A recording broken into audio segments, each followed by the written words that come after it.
Muy buenas tardes, hermanos. Espero que estén felices, que hayan disfrutado de este hermoso sol del día de hoy, que hayan compartido con sus amigos.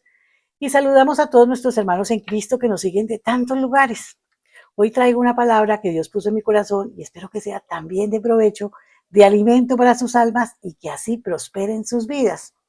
Hoy pregunto, ¿disfrutas adorando a Dios? En la Biblia nos enseña en Hebreos 12, del 18 al 24. Ustedes no se han acercado a una montaña que se pueda tocar o que esté ardiendo en fuego, ni a oscuridad, tinieblas y tormenta, ni a sonido de trompetas, ni a tal clamor de palabras que quienes lo oyeron suplicaron que no se les hablara más, porque no podían soportar esa orden, ser apedreado todo el que toque la montaña, aunque sea un animal. Tan terrible era este espectáculo que Moisés dijo, estoy temblando de miedo. Por el contrario, ustedes se han acercado al monte de Sión, a la Jerusalén celestial, a la ciudad del cielo viviente, se han acercado a millares y millares de ángeles y a una asamblea gozosa. A la iglesia de los primogénitos inscritos en el cielo se han acercado a Dios, el juez de todos, a los espíritus de los justos que han llegado a la perfección, a Jesús, el mediador de un nuevo pacto, y a la sangre rociada que habla con más fuerza que la de Abel. El cartel fuera de la iglesia decía, servicio de adoración, domingos 10 de la mañana. Esto debería de tener el tránsito. Los que pasaban por allí deberían sacar sus bolígrafos y anotar la hora en sus agendas. Debía todo el mundo estar consciente de que cuando una iglesia se reúne para adorar, suceden cosas maravillosas. Lamentablemente, aún muchos creyentes ignoran el profundo impacto espiritual de una verdadera adoración. En el pasaje de hoy, el autor de la epístola de los Hebreos nos hace conscientes del privilegio y la gloria que la verdadera adoración significa para aquellos que hemos aceptado a Cristo como Salvador. Primeramente, nos remonta a la época del éxodo de los israelitas, cuando fueron liberados de la esclavitud en Egipto y después se marcharon por el desierto y llegaron al monte Sinaí, donde Dios los esperaba. El escenario que tenían frente en aquel momento era verdaderamente intimidante. El monte ardía en fuego, oscuridad y tinieblas le rodeaban y en medio de una violenta tempestad se escuchaba el sonido de una trompeta. Y por encima de todo esto resonaba una voz de una manera tan amenazadora que los que la oyeron rogaron que no se les hablase más, porque no podían soportar lo que se ordenaba. La escena era tan aterradora que el mismo Moisés declaró, estoy espantado y temblando. Esto describe de manera clara la naturaleza y el ministerio de la ley. Es una renovación de los justos, es una renovación de las justas demandas de Dios, de su ira contra el pecado. En Éxodo capítulo 20, la Biblia describe aquel momento, dice el versículo 18, ante ese espectáculo de truenos y relámpagos, de sonidos de trompeta y de la montaña envuelta en humo, los israelitas temblaban de miedo y se mantenían a distancia. El pasaje de hoy continúa diciendo que ahora nos hemos acercado al monte de Sión, a la ciudad del Dios vivo, Jerusalén, la celestial, a la compañía de muchos y millares de ángeles, a la congregación de los primogénitos que están inscritos en los cielos, a Dios, el juez de todos, a los espíritus de los justos hechos perfectos, a Jesús, el mediador del nuevo pacto, y a la sangre rociada que habla mejor que la de Abel. Es decir, los creyentes no hemos venido a la abrumadora escena de Sinaí bajo los efectos de la ley, sino la preciosa manifestación de la gracia provista por la sangre del Cordero, quien con su muerte en la cruz del Calvario hizo que el velo del templo se rasgara en dos, de arriba abajo. Ahora tenemos entrada al lugar santísimo. No tenemos que mantenernos a distancia, sino que podemos acercarnos confiadamente al trono de la gracia. Este es el resultado de la obra redentora de nuestro Señor Jesucristo. Jesús le habló claramente sobre esto a la mujer samaritana junto al pozo de Jacob. Allí le dijo, pero se acerca la hora y ha llegado ya en que los verdaderos adoradores rendirán culto al Padre Celestial en verdad, porque así quiere el Padre que sean los que le adoren. Dios es espíritu y quienes lo adoran deben hacerlo en espíritu y en verdad. Reflexiona cuidadosamente en el pasaje de hoy y pide al Señor te dé discernimiento espiritual para entender el privilegio que como hijo o hija de Dios tienes de acercarte al trono de la gracia, y disfrutar profundamente de un tiempo de genuina adoración. Vamos a orar. Padre Celestial, yo anhelo adorarte en espíritu y en verdad, como tú quieres que te adoren. Por favor, dame discernimiento y capacítame para alabarte y adorarte desde lo más profundo de mi corazón, como tú te lo mereces. Esto te lo pido por Cristo Jesús. Amén y amén. Una vez más, los dejo en compañía de nuestro amadísimo Pastor John Jairo. Amén. Amén. Muy buenas tardes, hermanos, amigos que están conectados con nosotros. Les damos la bienvenida a esta nueva transmisión sobre la palabra. Predicamos la palabra de Dios, no predicamos conceptos propios. Entendemos que el Señor nos guía a enseñar lo que Él quiere que aprendamos todos, porque yo soy el primero que aprende con todas estas cosas. Y entonces damos gracias a Dios por su bondad, por permitirnos a todos nosotros poder llegar a conocerlo y entenderlo por medio de su palabra, porque es la manera de hacerlo. Damos gracias a Dios porque cada día tenemos una nueva esperanza cuando nos enfocamos en lo que Él enseña, en lo que Él nos dice en su palabra, que es realmente maravillosa porque nos revela cosas que no todo el mundo puede comprender, sencillamente porque no creen. Y al no creer, pues no le dan crédito a la palabra de Dios. Así que nosotros le damos gracias a Dios porque tenemos este privilegio, esta oportunidad, este don de poder escuchar su palabra, su voz, de escuchar sus enseñanzas y seguir adelante construyendo una fe cada vez más sólida, más fuerte, que nos ayuda sobre todo en estos momentos donde hay tanta maldad, tanta tribulación, tantos retos a la moral, y que muchos sucumben ante esos retos y se dedican a lo malo, y a lo malo ya le llaman bueno. Entonces la palabra del Señor es clave, es importante, porque es la única fuente que tenemos para realmente saber cuál es nuestra posición delante de Dios, el Dios Todopoderoso, y cómo Él quiere que nosotros vivamos, y los que entendemos la palabra, los que hemos escuchado y aprendido, sabemos que Dios lo que quiere es lo mejor para nosotros. Entonces, podemos encontrar en la Biblia, yo lo resumo toda la Biblia en tres aspectos. No es lo absoluto, quiero que me comprendan esto, ¿sí? Simplemente es una opinión. Entonces, en la Biblia Dios se revela a los hombres, es el primer aspecto. ¿Quién es Él? ¿De qué se trata su existencia?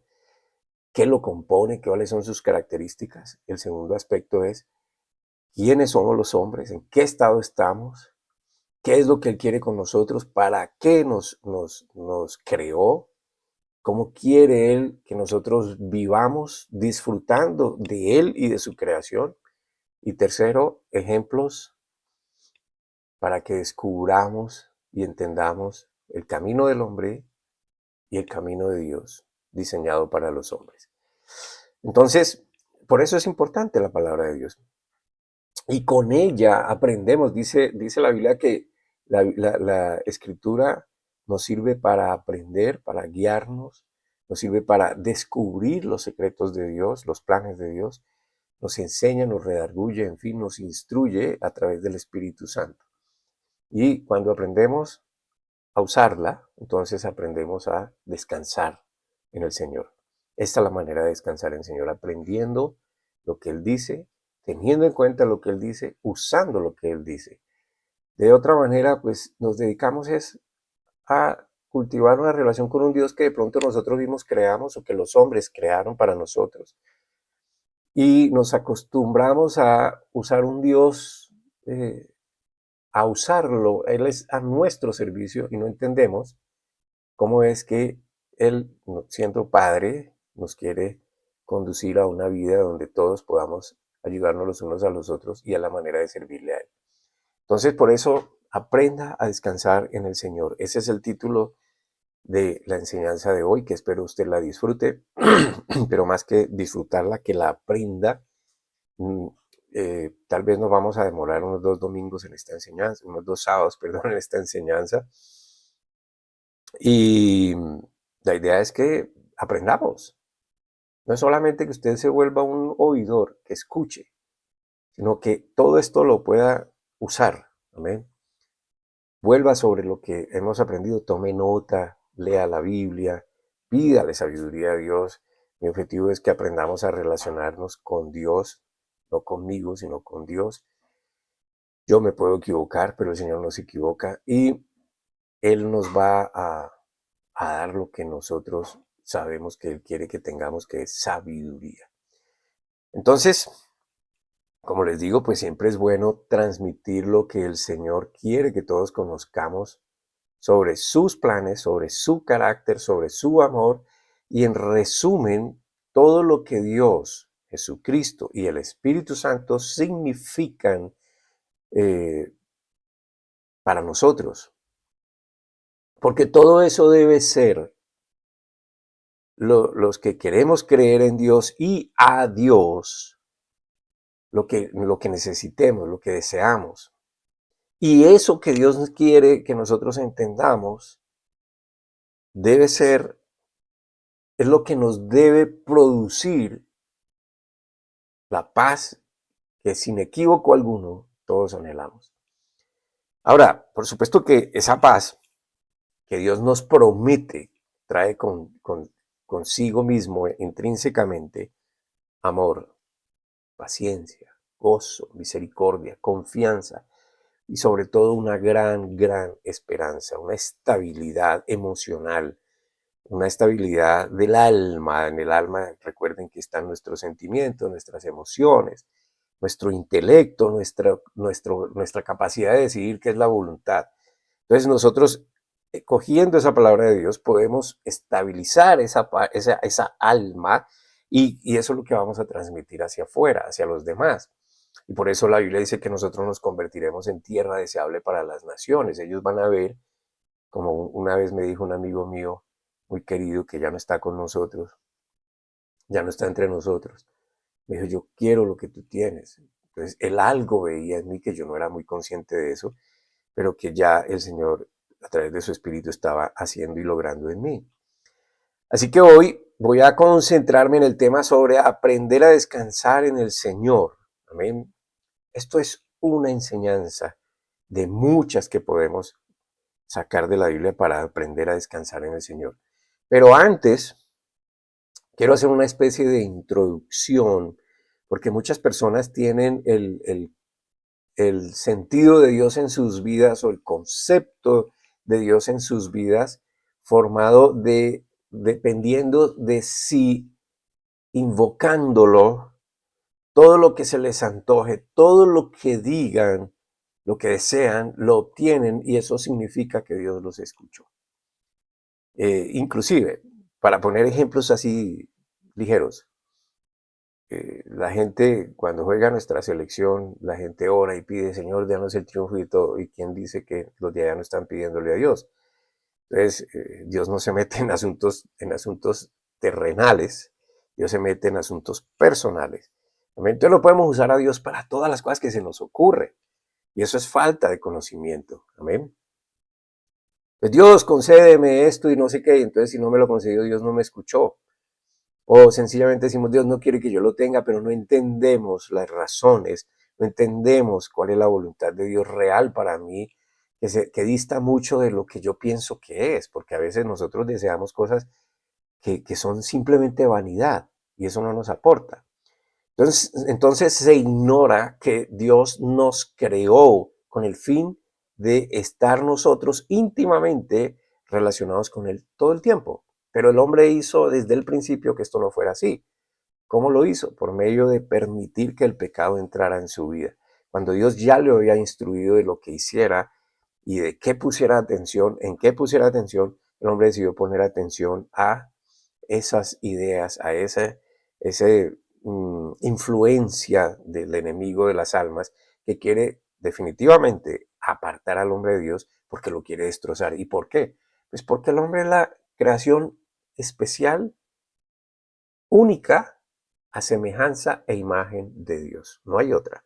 Todo lo demás fue creado para el hombre. Y Dios le entregó todo al hombre para que lo administrara y sacara el provecho de él, lo cual pues obviamente no ha sido así. Entonces, esa intimidad se ha perdido y Él quiere que volvamos a Él. Y por eso la venida de Jesucristo. Por eso Jesús murió en la cruz, pero resucitó con poder y gloria, venciendo a lo que nos separaba de Él. Y esto es simplemente entenderlo, y cuando lo entiendo, es mi decisión creerlo, y es mi decisión, quiero conocer más de ese que dio la vida por mí. Y para eso está la Biblia. Lastimosamente, nosotros, la humanidad confunde el genio de la lámpara maravillosa con el deseo de Dios para nosotros. Entonces, es como lo que nos muestran en las películas, el genio. Entonces yo froto la lamparita y te concedo los deseos. Sí, entonces la humanidad desea tener muchas cosas. Y eso realmente es lo que Satanás quiere que hagamos, perdón. Él quiere que nosotros nos fijemos en lo perecedero y vamos a entenderlo en la medida en que avancemos en esta charla. Entonces, creemos que Dios está a nuestro servicio, que Dios, aun cuando Él es el ser supremo, cuando Él es el creador, cuando Él es el dueño de todo, creemos que podemos referirnos a Él de la manera que nos referimos a cualquier otra persona. Y en cualquier modo en cómo lo hacemos, en cualquier circunstancia. Entonces, por eso nosotros vemos tantas menciones a Dios de una manera como que pareciera linda, íntima, tierna, y eso puede ser falta de respeto a Dios. Así que vamos a iniciar entendiendo que Dios es el creador, el dueño de todo como creador. El que todo lo sabe como creador, porque el que crea sabe lo que está haciendo y por qué lo hace y con qué fin lo hace. ¿Amén? Y puede, él lo sabe todo y él lo puede todo y que no obliga a nadie, a pesar de que pudiera hacerlo. Amén. No es cualquier persona o deidad, porque muchas hay en el mundo, pero que el hombre les ha dado potestad y no entienden que el único Dios, pongámoslo en otro término, el único creador, el único que todo lo puede, que todo lo sabe, es el que relata la Biblia. Tampoco Dios es como la pirinola esa, no sé si en otros lados la conocen, que nosotros giramos para que nos vaya a conceder lo que queramos y nos multiplique lo que estamos apostando. Y menos se puede comparar a nadie en el mundo, en la creación, ni a nada de lo creado. Dios es único. Como creador no pudo haber sido creado. Como creador no hay igual a Él. Como creador no se puede semejar a nadie ni a nada, porque es único, es exclusivo. Entonces Dios es ese Dios creador que todo lo sabe, que todo lo puede, es el que nos amó. Eso enseña la Biblia. Él nos amó, Él no nos está amando, Él no nos va a amar. Él ya decidió desde antes de la creación que nos amó. Eso quiere decir, y como Dios es perfecto, o sea, no modifica su carácter, no modifica sus pensamientos, él es inmutable, pues su amor es igual. No se modifica por nosotros, por nada. Por nada. Él se decepciona, sí, de que nosotros no le creamos. Entonces, ¿eso qué significa? Que nos amó. Que su amor es inherente a su naturaleza, que es inmutable. ¿Ven? Si nos amó, su amor es eterno porque Dios es eterno. Es inmodificable porque Él es perfecto. Y no está su amor condicionado a lo que nosotros hagamos o dejemos de hacer. Él nos amó. Eso es como un papá que tiene varios hijos y todos sus hijos son diferentes. Y uno es odioso con su papá, el otro es cariñoso con su papá, el otro es normal, digámoslo en términos, es indiferente, saluda, sale, se va, cuenta, el otro es, etcétera. Todos tienen una característica diferente. Y aunque todos tienen características diferentes, sigue siendo el papá de cada uno de ellos y el amor por cada uno de ellos es igual. Amén. Que si él siente cuando no le aman, claro. Él siente algo especial cuando lo aman, claro. Amén. Porque la Biblia lo enseña. Entonces, para entender y conocer ese amor, para saber cómo funciona ese amor, debemos acudir a Él mismo porque Él es la fuente de todo. Y la Biblia define, entre varias maneras, también define a Dios como Dios es amor. Y entonces, fíjense que yo estoy ya yendo a la palabra de Dios, la Biblia define. O sea que para conocer, entender y conocer ese amor de Dios y conocer de Dios, se hace a través de su palabra. ¿Amén? Entonces, Dios es el creador de los días buenos, dice la Biblia. Y escuche bien los términos, los días buenos, pero también existen los días que no lo son, o el día que no lo es. Porque la Biblia dice que en ese día malo, habla de los días buenos, pero también habla del día malo. ¿Ven? Y ese día malo, nosotros tenemos que entender qué es lo que significa. Los días buenos son más que el día malo. La Biblia dice en segunda carta a los Corintios, capítulo 4, versículos 17 al 18. Porque nuestra momentánea y leve tribulación produce para nosotros un eterno peso de gloria más que incomparable. No poniendo la vista en las cosas que se ven, sino en las que no se ven. Porque las que se ven son temporales, mientras que las que no se ven son eternas. Entonces, de aquí parte esta enseñanza. El Señor nos está enseñando que hay una leve tribulación. Mientras ¿dónde? Mientras estamos en este mundo. Todo lo que nosotros podamos vivir, momentos de pruebas, dificultades, son, dice la Biblia, los llama leve tribulación. Ah, leve tribulación, toda la vida he estado enfermo. Leve tribulación, toda la vida he sido un fracasado. Leve tribulación, sí hermano, leve. Si usted compara lo que es nuestra vida en esta tierra, póngale un promedio de 70 años.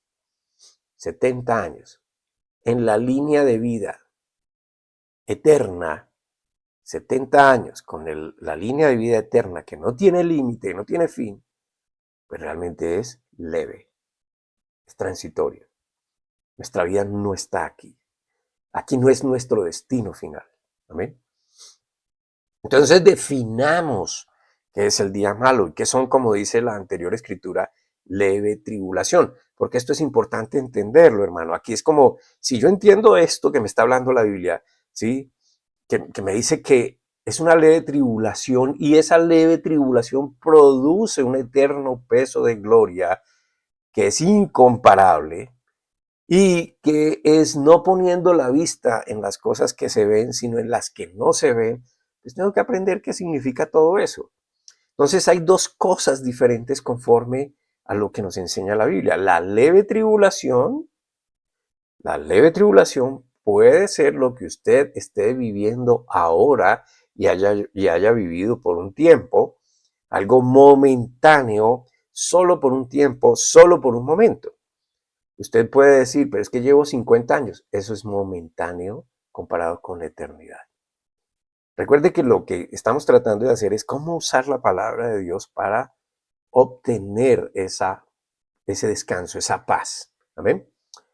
Y hay que trascender, hay que irse más allá de lo que nosotros vemos. ¿Qué es lo que vemos? Lo que está a nuestro alrededor. ¿Qué es lo que no vemos? El mundo de Dios, el mundo espiritual, el que realmente nos espera, el que Él quiere que nosotros vivamos.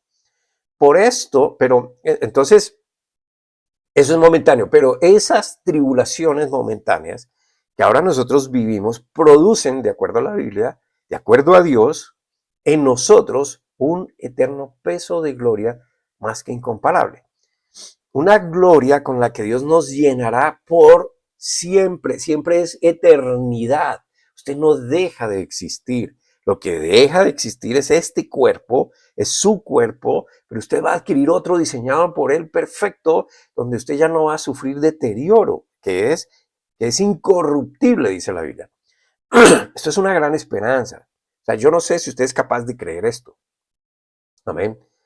¿Y por qué lo deberíamos creer? Pues porque Dios lo dice. Pero ¿cómo sabemos que Dios lo dice? Porque está escrito. Y cuando usted estudia la Biblia y entiende cómo fue escrita y por qué fue escrita, se da cuenta que esto no fue, aunque fue escrita,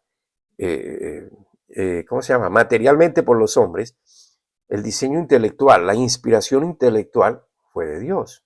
Él inspiró a los hombres, hizo que los hombres escribieran lo que está escrito. Ellos no fueron los autores intelectuales.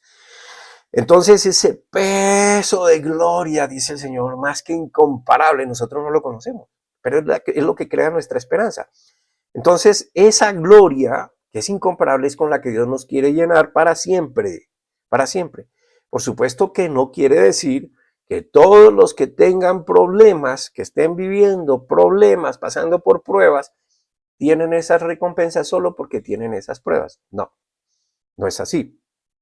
Si continuamos leyendo, Dios nos dice que para lograrlo debemos colocar nuestra concentración, fijarnos en lo invisible, no en lo momentáneo, no en lo pasajero.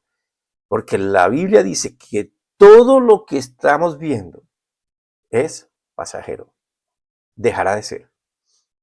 Y todo lo que estamos viendo será renovado por Dios. ¿Amén? Entonces, ¿qué es lo que no vemos? Las bendiciones espirituales. ¿Qué es lo que vemos? Lo material, lo perecedero. ¿Ven? Entonces Él nos dice, no pongan su concentración, su vista en los problemas. Eso también es pasajero. ¿Por qué es pasajero? Aunque usted haya estado enfermo toda la vida, cuando termine su vida en esta tierra, hasta ahí llegó. Es pasajero. Alguno estará pensando, no, pero qué consuelo ese. Hermano, si usted quiere aferrarse a esta vida, que sabe que es perecedera, pues no ganó nada.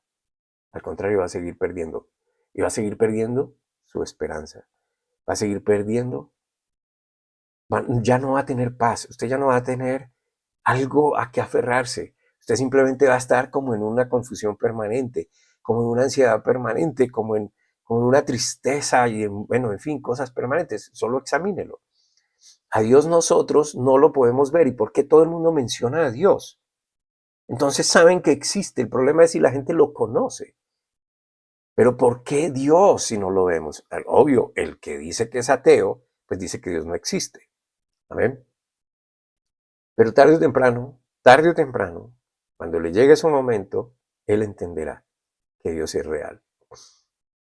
Y entonces, ¿por qué decimos que Dios no existe? Simplemente porque nuestros sentidos, 5 sentidos, ¿amén?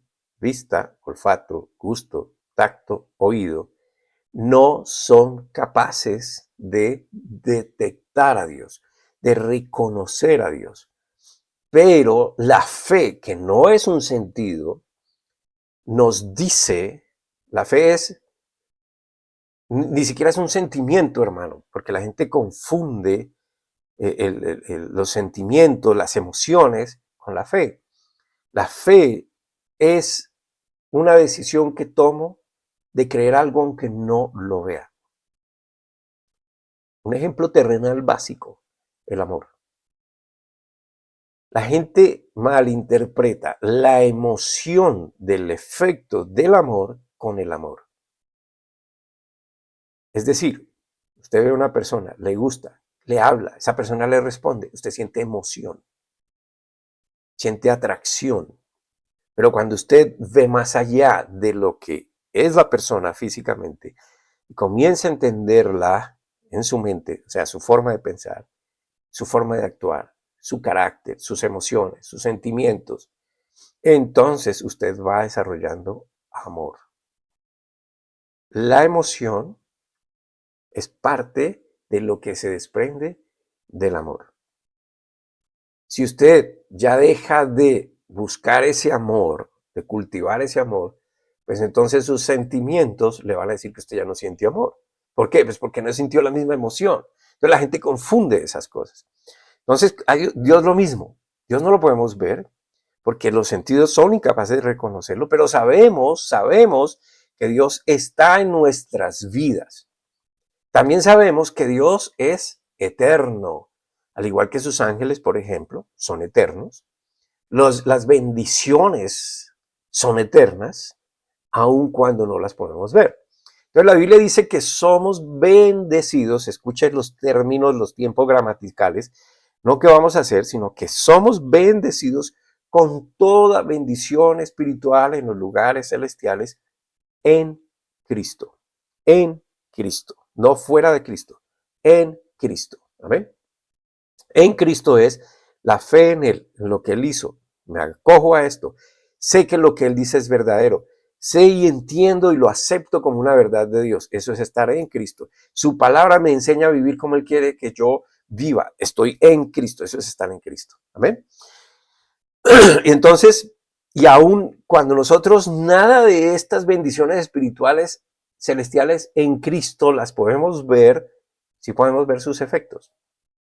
Esos efectos son notorios cuando nosotros vemos cómo los que se aplican a la enseñanza van mejorando en todo sentido, aún en su aspecto. Entonces, si usted, por ejemplo, el Señor le dice, no temas, yo estoy contigo, y usted comienza a desarrollar su fe en esa promesa de Dios, aunque usted no vea a Dios, aunque usted no escuchó a Dios, pero ahí lo vio y lo entendió, amén. Y usted procesa eso, yo sé que Dios está conmigo, yo sé que Dios está conmigo, y llega la prueba, y eso lo atemoriza y lo quiere amedrentar y le quiere crear angustia, y entonces usted dice, no, yo sé que Dios está conmigo y Él me defiende. Usted entonces comienza a ver el reflejo de esa bendición espiritual en lo terrenal. Usted ya no siente el temor. ¿Ven? Y la gente comienza a ver paz, aun cuando usted debería tener la cara desfigurada del terror. Entonces, a ver, lo voy a tratar de explicar un poco mejor. Dios, lo invisible no se ve, pero Dios nos invita a concentrarnos en las bendiciones que vienen de lo alto. ¿Amén? De Él. Y cuando eso hacemos y lo estamos escuchando y lo hacemos escuchando esa enseñanza, entendiendo esa enseñanza, cuando estamos recordando esa enseñanza, cuando nosotros cogemos esa enseñanza y lo estamos poniendo en práctica, entonces comenzamos a ver su reflejo. Todo eso es aprender a vivir conforme al reino de Dios, que tampoco vemos, pero que nos dice que existe. ¿Amén?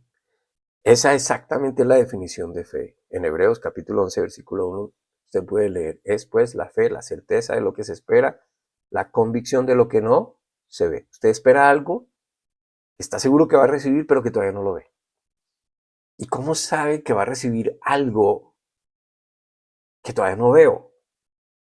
Pues por medio de la palabra de Dios. O sea, no es conforme a su deseo, es conforme a Dios. ¿Amén? Entonces usted no puede decir, Señor, estoy esperando un carro y sé que lo va a tener y sé que... Pues ahí se va a quedar esperando, manito. Pero si usted sabe las bendiciones de Dios, como por ejemplo el ejemplo que les di del terror, del miedo,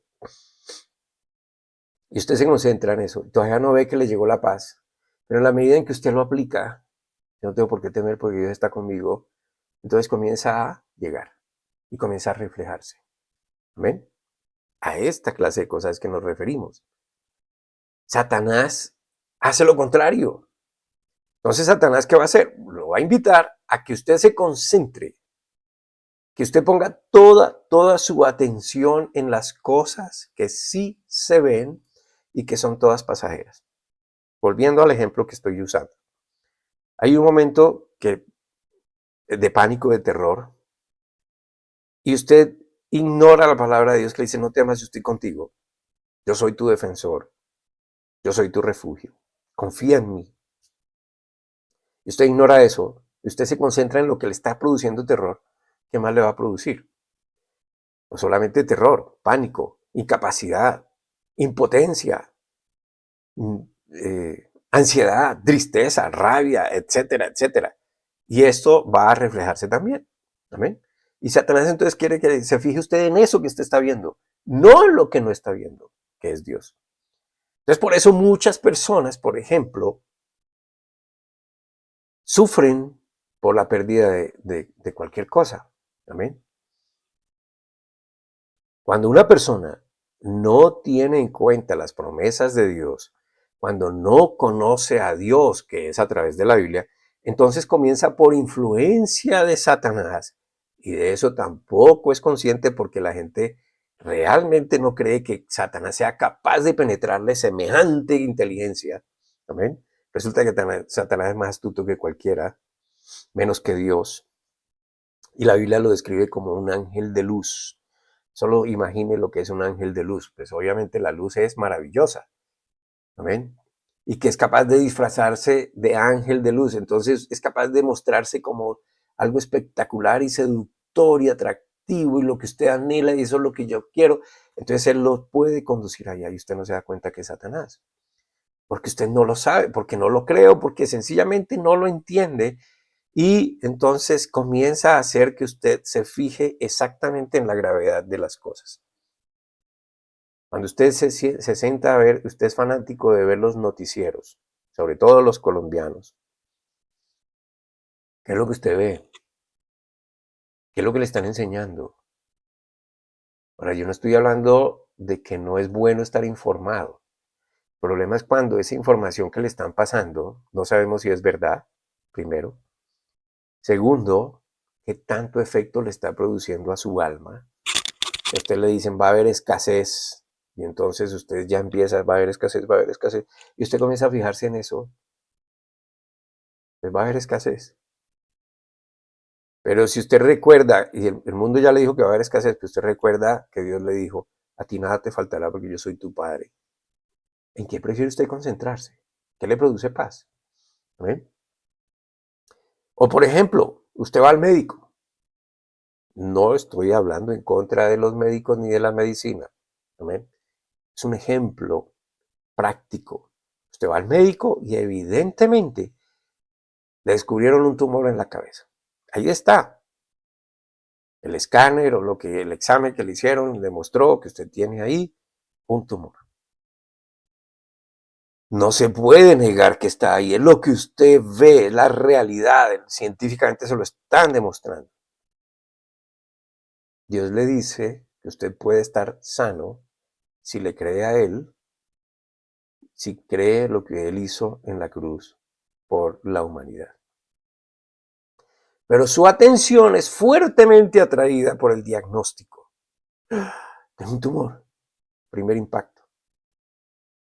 Llegó a su intelecto. Tumor. Puede ser maligno. Cáncer. Usted es inteligente. Usted deduce. ¿Sí? Esa inteligencia, una vez procesado el tema, comienza a condicionar su voluntad. Voy a morir. O tengo que someterme a todas las medicinas, radioterapia, quimioterapia, terapia de no sé quién. Su voluntad está siendo afectada. Pero sus emociones están allí, sus sentimientos están allí. Entonces usted comienza con ese pensamiento y empieza la tristeza, empieza la pesadumbre y empieza la agonía. No va a morir. Y no hay qué tal que el proceso este médico no funcione. Y qué tal que esto lo tenga en otro lado. Y qué tal que esto se propague. Y qué tal. Y usted comienza a concentrarse en lo que ve. ¿Amén? Lo que ve, entiéndanme lo que le está mostrando, la realidad que le está mostrando el mundo. Entonces usted comienza a darle crédito a eso. Y usted comienza a condicionar su vida a eso. Como consecuencia, usted ya no tiene paz, ya no tiene seguridad, viene el nerviosismo, usted se afecta a los nervios, usted ya no es una persona que pueda dormir, usted ya no puede comer, la ansiedad, la dependencia del médico y de las medicinas y de todo cuanto le digan que debe hacer. Pero Dios le dice que Jesucristo dio la vida para que usted sea sano. Usted sabe la escritura, usted ora, pero ¿en qué concentra sus pensamientos? ¿En qué concentra su energía? su alma, cómo condiciona su voluntad, sus emociones, sus sentimientos, su intelecto a lo que Dios le dice y a lo que evidencia palpable le dice. También existe otra clase de persuasión y es la equivocada enseñanza religiosa. Entonces caemos en el error, la gente cae en el error y dice, no, es que Dios tiene un propósito con esa enfermedad.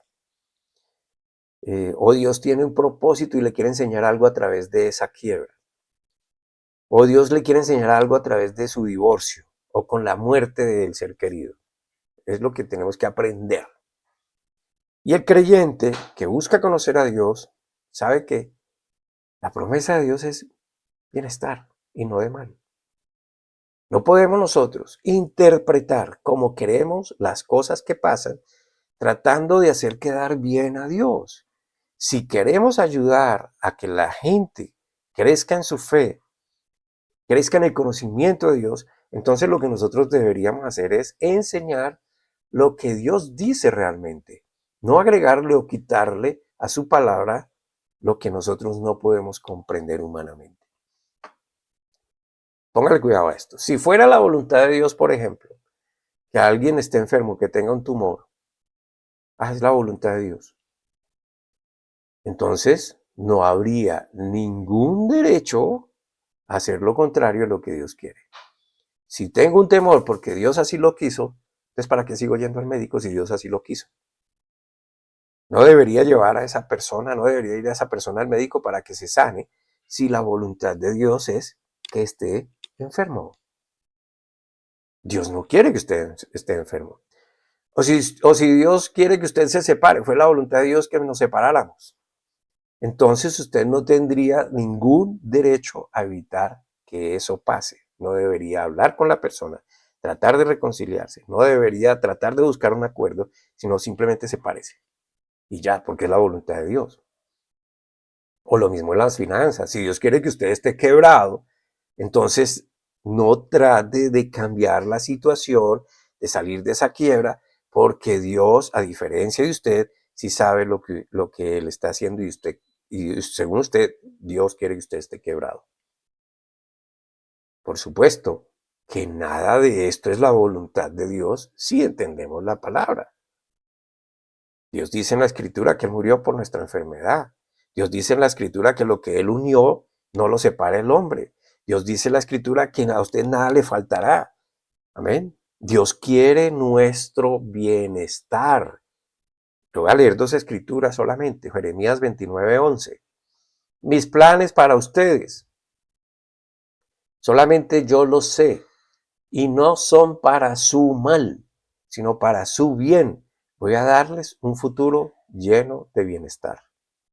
Viejo Testamento, Nuevo Testamento, Mateo capítulo 6, versículos 32-33. Y les estoy leyendo en una traducción que se llama la Biblia, lenguaje sencillo, para que podamos comprender muy bien el texto. Mateo 6, 32-33. Solo los que no conocen a Dios se preocupan por esto. Y si usted mira el contexto, sabe de qué se preocupan, de qué van a comer, de qué van a vestir, de qué van a... Amén. Ustedes tienen como Padre a Dios que está en el cielo y Él sabe lo que usted necesita. Lo más importante es que reconozcan a Dios como único Rey y que hagan lo que Él les pide. Dios les dará a su tiempo todo lo que necesiten. Todo lo que necesiten. Él es Padre. Entonces, escrituras como estas son las que nosotros tenemos a disposición para usarlas en nuestra mente constantemente. Es la manera de concentrarnos en las cosas de arriba, de obtener esas bendiciones que no las ven, pero que ustedes saben que van a llegar. ¿Por qué? Porque Dios las está ofreciendo, Dios las está prometiendo. No se ven, pero que en su observación, en su aplicación aquí, en su aplicación aquí, en sus pensamientos, comenzamos entonces a ver el reflejo de ellas en nuestra propia vida. El Señor dio esta enseñanza usando ejemplo terrenal. Él pidió, por favor, pongan atención escriban ustedes en todos los lugares donde usted ponga su mirada para que la recuerde. Amén. Para que usted la pueda ver y medite en ella. Lea, por ejemplo, Mateo 7. Mateo capítulo 7, versículos 9 al 11. Mateo 7, 9 al 11. Oh, ¿qué hombre hay entre vosotros a quien su hijo le pide pan, le dará acaso una piedra? O si también le pide un pescado, le dará una serpiente. Pues si vosotros, siendo malos, sabéis dar cosas buenas a vuestros hijos, ¿cuánto más vuestro Padre que está en los cielos dará cosas buenas a los que le piden? ¿Cuánto más vuestro Padre está en los cielos, no Padre terrenal, Padre que está en los cielos, dará cosas buenas a los que le piden? Si usted que es padre de familia le duelen sus hijos, ¿cuánto más nuestro Padre eterno se quiere ocupar de nosotros? Somos hechos a su imagen, por eso no le somos indiferentes. Pero la incredulidad es lo que definitivamente decepciona a Dios y lo que condena a las personas a vivir lo que ellos concentran, en lo que ellos concentran su atención. Observe este otro capítulo, otro versículo, en Hebreos capítulo 4. Hebreos 4 del 1 al 2. Temamos pues no sea que permaneciendo aún la promesa de entrar en su reposo alguno de vosotros parezca no haberlo alcanzado, porque también a nosotros se nos ha evangelizado como a ellos, pero no les aprovechó la palabra de la predicación por no ir acompañada de fe en los que la oyeron. No les aprovechó. ¿A quién se está hablando? ¿De quién se está refiriendo el autor de Hebreos? Pues se está refiriendo a la gente de Israel cuando salieron de Egipto y fueron llevados por el desierto para la tierra prometida. Ellos escucharon la voz de Dios. Dios les prometió, Dios les dijo, pero ellos no creyeron. Ellos decidieron creerle a lo que vieron, a lo que sintieron a través de lo que vieron. ¿Amén? No les aprovecha la palabra de la predicación. La predicación es hablar de Dios. ¿Amén? Porque la oyeron y no la creyeron. Creerla no es asentir con la cabeza o decir simplemente amén. Amén. Creerla es escucharla, tenerla presente, obrar como ella me dice. Eso es creerla. Y cuando nosotros eso hacemos, entonces todas esas bendiciones que todavía no se ven, comienzan a reflejarse en nuestra vida. Pero recuerde, las bendiciones no es lo que usualmente la gente cree que es. La gente cree que tener mucho dinero, fama, poder, todo lo que se les antoje es bendición. Y no necesariamente lo es. Las bendiciones es lo prometido por Dios. Entre eso lo necesario para vivir, para disfrutar, para compartir el amor de Dios, la misericordia, la sabiduría, que es la correcta aplicación de la inteligencia. Y eso se adquiere, se aprende de la palabra de Dios porque Él enseña. Él es la fuente de todo. Ahora, ese reposo del que hablaba la escritura que acabo de leer, no se trata de entrar al cielo, amén, sino del reposo que otorga la seguridad y la fe en Cristo, en las promesas que se desataron por lo que hizo Cristo allí. Ese es su reposo, ese es el descanso que produce, o sea que lo podemos disfrutar ya. Amén. La paz, aun cuando la dificultad todavía permanezca, aun cuando el problema no ha terminado.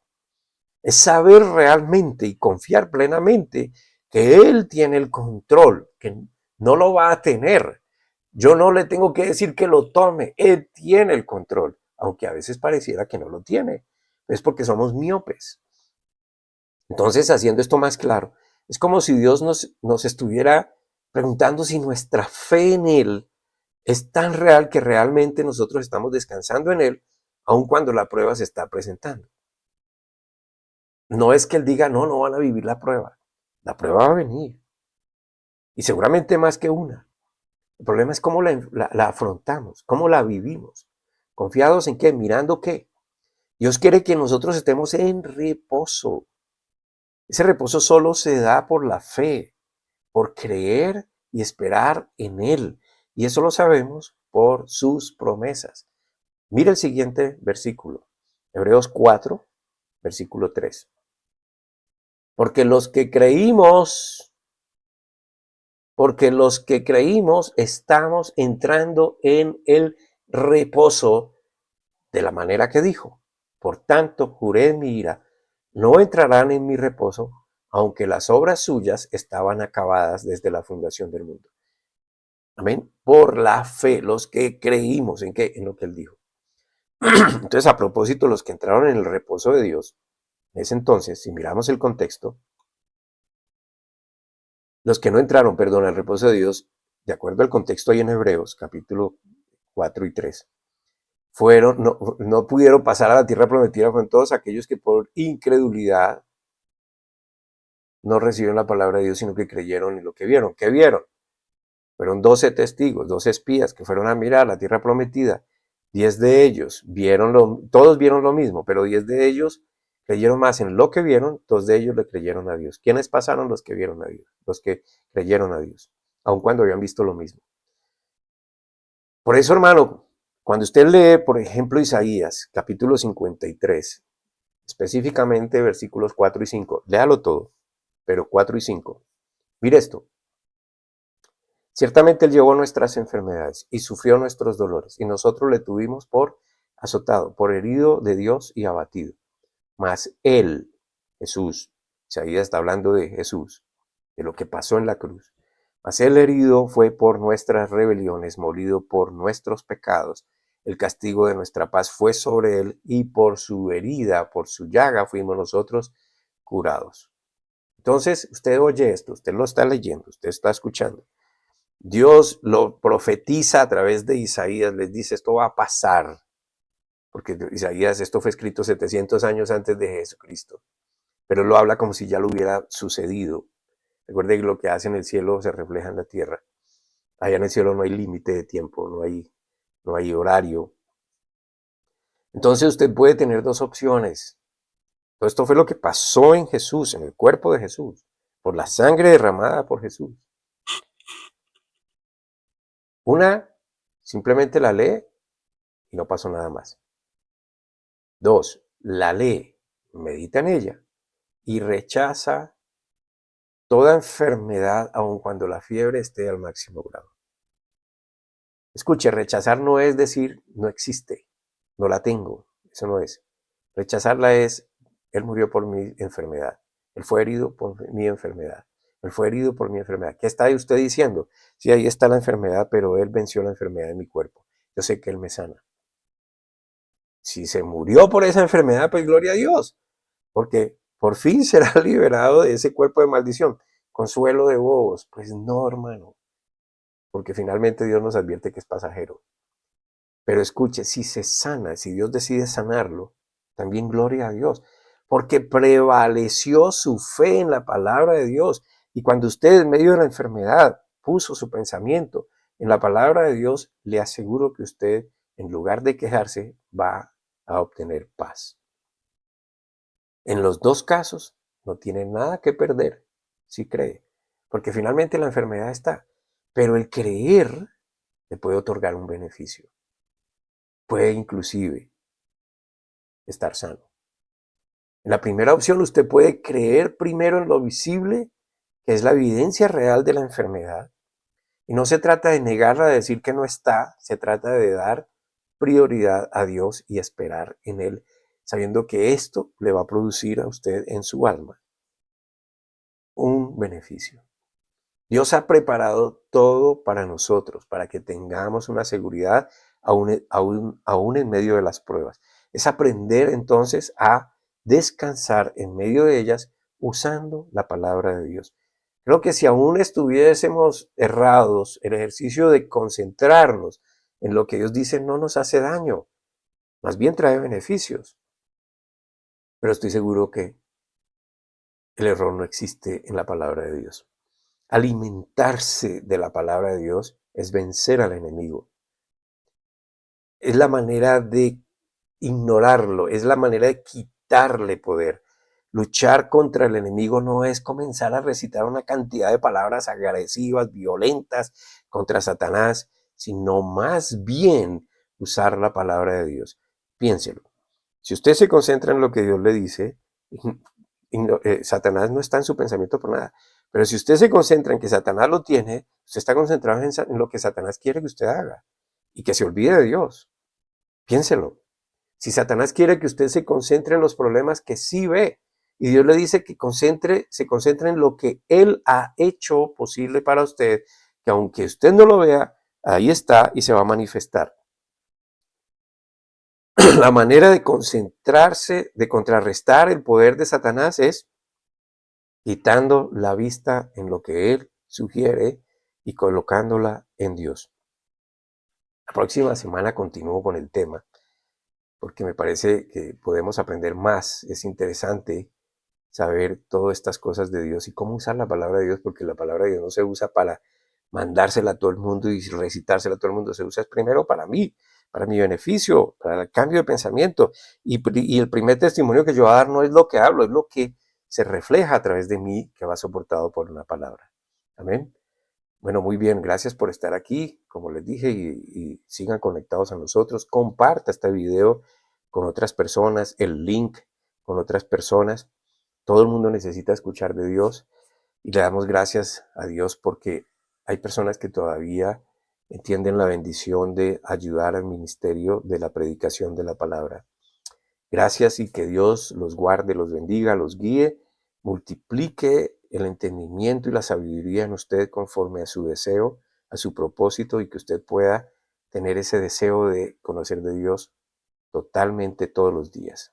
En Cristo Jesús. Amén.